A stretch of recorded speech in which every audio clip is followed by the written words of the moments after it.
अस्सलामुअलैकुम नाजरीन कराम, नई वीडियो में आपको खुश आमदीद कहते हैं। आज की वीडियो उन तलख हकायक पर मुश्तमिल है जो इससे पहले मैं गुज़श्ता कई वीडियोस में बयान कर चुका हूं। मैंने काजी साहब के आने से पहले आपको आगाह किया था कि काजी फायज ईसा जब चीफ जस्टिस बनेंगे तो मुल्क में जुडिशल मार्शल लॉ लगेगा। आज वो सब सच साबित हो चुका है। कुछ और इम्पोर्टेंट बातें आपको बतानी है।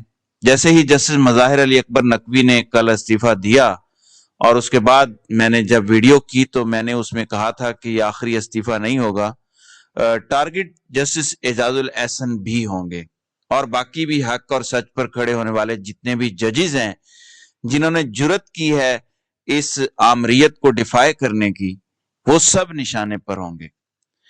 नाज़रीन इकराम, जस्टिस एजाजुल एहसन ने सुप्रीम कोर्ट से कल इस्तीफा दे दिया।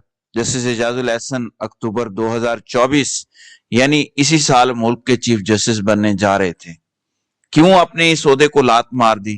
कुछ लोग आकबत ना अंदेश ये कह रहे हैं कि कोई उनके खिलाफ कार्रवाई हो रही थी सुप्रीम जुडिशल काउंसिल में जिसकी वजह से ये हुआ, तो इनके खिलाफ जो रेफरेंस था वो मुस्तरद कर दिया गया था, जबकि जस्टिस मज़ाहिर अली अकबर नकवी के खिलाफ जो रेफरेंस था उस पर कार्रवाई शुरू की गई थी।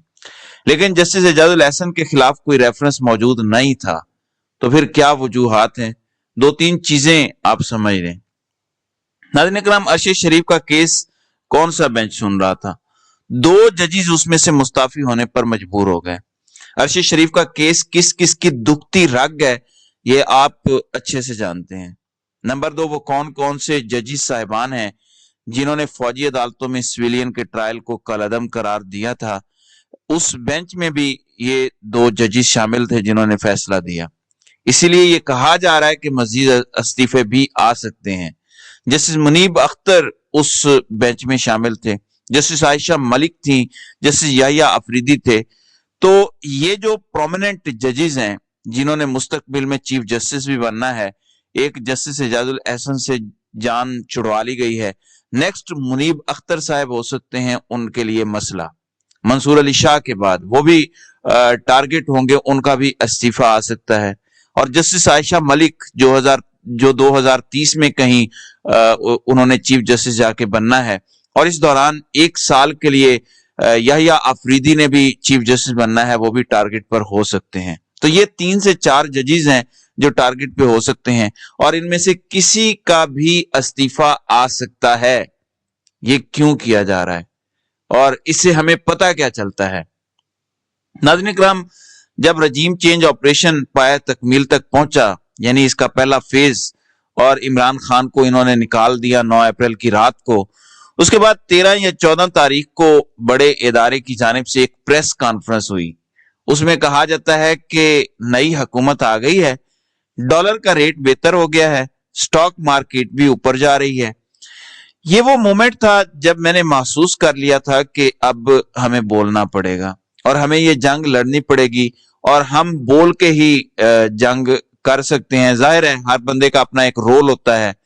फिर जो हुआ वो आप सबके सामने है। बहरहाल वो एक मोमेंट थी जिसने हमें बता दिया कि वो जुल्म होने जा रहा है जो पाकिस्तान की तारीख में कभी नहीं हुआ और हमें बोलना पड़ेगा।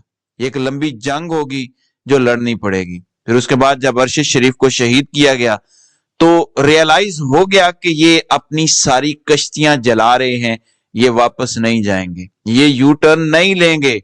जो गलती इन्होंने की है ये उस पर डट चुके हैं।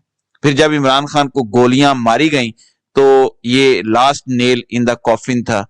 इसका मतलब था कि ये किसी सूरत भी जो मर्जी हो जाए, पाकिस्तान तबाह होता है तबाह हो, टूटता है टूट जाए, ये पीछे नहीं हटेंगे। और उसके बाद हमने इन सब चीजों का अमली मुजाहरा देखा कि कैसे इमरान खान पे उनके घर पे हमला हुआ, उनका घर तोड़ा गया। फिर 9 मई का फॉल्स फ्लैग ऑपरेशन किया गया, पार्टी पे क्रैकडाउन हुआ, लोगों को मारा गया, चादर चार दीवारी का तकद्दुस पमाल हुआ, औरतों की इज्जतों पे हाथ डाले गए, खवातीन को जेलों में डाला गया, 10,000 लोग 48 घंटे में गिरफ्तार हुए जिनकी पहले से लिस्टें बनाकर रखी गई थी। ये सब कुछ कैसे हुआ? क्योंकि ये यू टर्न लेने का कोई इरादा नहीं रखते। तो वो मोमेंट था, एक प्रेस कॉन्फ्रेंस थी जिसने बता दिया कि आगे क्या होने जा रहा है। और अब मैं आपको बता रहा हूं, ये जो जजेस के इस्तीफे आए हैं, ये अगले 10 साल का मार्शल लॉ का प्लान है मुकम्मल, जिसमें फ्रंट पे हो सकता है कि नवाज शरीफ को या उसके किसी भाई को या बेटी को बिठाने का इरादा हो, लेकिन 10 साल का मार्शल लॉ का प्लान है। इसलिए हर उस रुकावट को हटाया जा रहा है जो इस मसले के रास्ते में आ सकती है। इमरान खान जेल में है, जस्टिस एजाजुल एहसन और जस्टिस मज़ाहिर अली अकबर नकवी रास्ते से हट चुके हैं। जस्टिस मुनीब अख्तर भी हट जाएं तो काजी फायज ईसा, मंसूर अली शाह और उसके बाद याह्या आफरीदी। काजी फायज ईसा रिटायर होंगे अक्टूबर में बन जाएंगे चीफ जस्टिस मंसूर अली शाह। ये 3 साल से ज्यादा चीफ जस्टिस रहेंगे। इस दौरान एक एक्सटेंशन भी हो जाएगी। और मंसूर अली शाह का जो अब तक का सुप्रीम कोर्ट का रिकॉर्ड है वो यही बताता है कि वो जबरदस्त प्रो एस्टैब्लिशमेंट जज हैं, उन्हीं की खिदमत करेंगे और उन्हीं के साथ खड़े होंगे।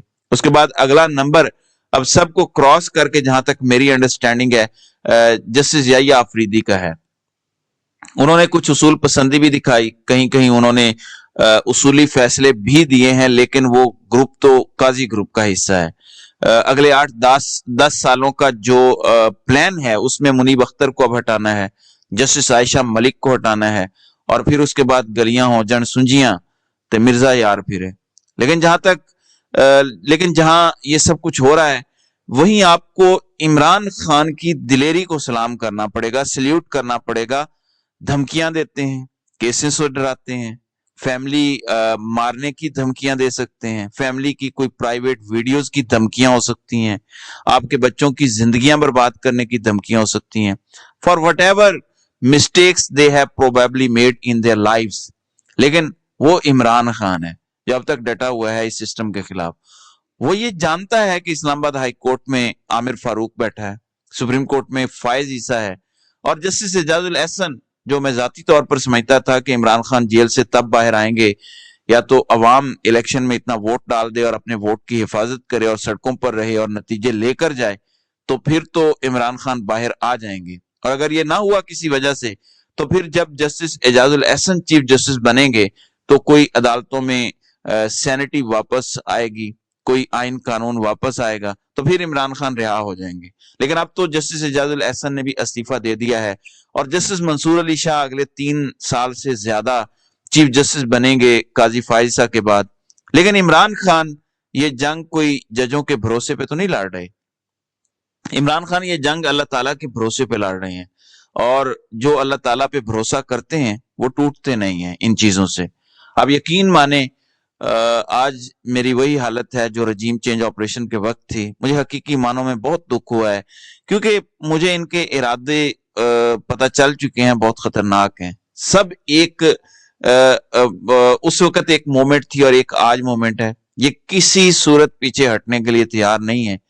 जिन लोगों को लगता है कि काजी साहब को शर्म आ जाएगी कि 2 जजेस ने उनके कंडक्ट की वजह से इस्तीफा दे दिया है, जबकि पीटीआई के जो सेक्रेटरी इत्तलाआत हैं रऊफ हसन, उन्होंने कहा है कि हमें पता चला है कि एक जराये से कि एजाजुल एहसन ने इसलिए इस्तीफा दिया कि काजी साहब गैर आईनी काम कर रहे थे। ये वजह भी हो सकती है, एहतजाज भी वजह हो सकती है, लेकिन असल वजह सब जानते हैं कि जिन लोगों को इनसे मसला है, हक और सच पर खड़े होने वाले जजेस से, उन्होंने ही कुछ किया है जिसकी वजह से यह इस्तीफा आया है। अच्छा होता कि जस्टिस एजाजुल एहसन अपनी सारी फैमिली को मुल्क से बाहर भेज देते, खुद भी मुल्क से बाहर चले जाते और वहां से इस्तीफा भेजते, और इस्तीफे में तमाम वजूहात लिखते कि क्या क्या हुआ, कैसे कैसे हुआ। लेकिन मसला यह है कि ये वो जजेस हैं, माफिया जिनके साथ नहीं है। अगर सिसिलियन माफिया और गॉडफादर इनके साथ होता तो ये भी अपनी बात खुल के कर सकते। जैसे शौकत सिद्दीकी को नवाज शरीफ ने मुबैना तौर पर इस्तेमाल किया अपना बयानिया बनाने के लिए इलेक्शन से पहले, और वो आज तक चल रहा है। क्या पाकिस्तान में 2018 में पहली बार किसी इदारे ने कोई इंटरफेरेंस की थी? 13 में भी यही हुआ, 8 में भी यही हुआ, इससे पहले 97 में भी यही हुआ, 93 में भी यही हुआ, 90 में भी यही हुआ, 88 में भी यही हुआ, और यही होता आ रहा है। लेकिन ये हमें ऐसे बताते हैं जैसे तारीख 2018 से और 2017 से शुरू हुई है, जब नवाज शरीफ को सजा मिली थी। अब आज 2 बड़े केसेस हैं। एक बैट के निशान का केस काजी के सामने लगा हुआ है, और काजी साहब क्या सोच रहे हैं ये आप अच्छी तरह से जानते हैं। ज़हनी मरीज है ये शख्स। और इमरान खान का केस जो बहुत अहम है, 5 member larger bench Lahore high court का ये केस सुन रहा है, उस केस से बहुत कुछ डिपेंड करता है। देखते हैं कि अभी जो कार्रवाई जारी है उस पर क्या फैसला आता है। आपने परेशान नहीं होना, जजिस से आपकी उम्मीदें नहीं है, बुतों से हम उम्मीदें नहीं लगाते, हमारी असल उम्मीद सिर्फ अल्लाह ताला से है। ये कौम हक और सच के साथ खड़ी हो गई है, तो क्या वो रब जो हक और सच के खिलाफ लोग खड़े हैं उनको जीतने देगा? सवाल ही पैदा नहीं होता। अल्लाह ताला सिर्फ ये देखता है, हमारी आजमाइश करता है कि क्या तुम हक का रास्ता चुनोगे या नहीं। अगर तुम चुन लो तो अल्लाह की मदद जरूर आती है, तो परेशान मत हो, अल्लाह की मदद जरूर आएगी। तो नाज़रीन इकराम, आपकी इस वीडियो के हवाले से क्या राय है? आप अपनी राय का इजहार कमेंट सेक्शन में जरूर कीजिएगा।